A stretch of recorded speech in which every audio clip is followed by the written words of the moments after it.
Men test ideas. Women only test men. The relative evolutionary roles of women and men developed specific behaviors and activities. Men became producers, and women became distributors. This then created our separate psychological frameworks. The modern incarnation of the female urge to distribute fairly after having been co-opted by Marxist-based neoliberalism has created the SJW.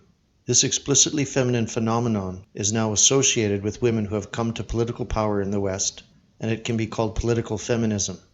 Social feminism began as a cultural Marxist sub-strategy in the early to mid-20th century, designed to undermine and atomize Western families by disempowering the white male working class, and this has been the only target group of feminism from the 1930s until today. However, over the past 20 years it has transformed its complexity into a civilizational scale shit test that women at some level wanted white men to overcome. They wanted a firm hand, but instead they got whatever will make you happy, honey.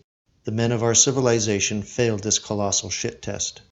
The best example of this at present is the veneration that feminists and liberal single white females give to Islam, and radical Islam in particular.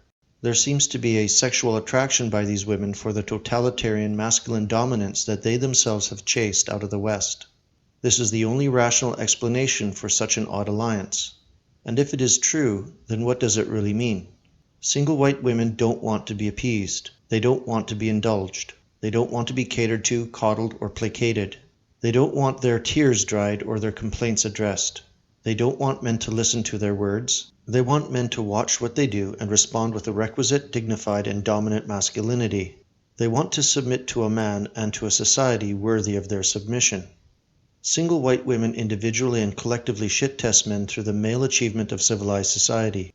Our shared single white woman problem is a civilization scale shit test, and men of the West have and continue to spectacularly fail this test. Modern Western man has failed so badly that he is fairly likened to the incel beta orbiter who is always on call to provide a shoulder to cry on, while his one-itis fucks dirt world ingrates who beat her silly, crush her pussy within an inch of its life, then shit in the backyard. That is how badly, how powerfully, single white women yearn for the pimp's hand. Their yearning for the ministrations of dominant men beckons them to sacrifice their homelands for the thrill of a jungle fuck, a feeling which has been lost to them as their men have grown soft and weak under the yoke of decadence and decades of weaponized anti-white male propaganda. It's high time the white men of the West learned old-style game and brought their women to heel. The alternative is a cuckolded, absolutely complete civilizational death.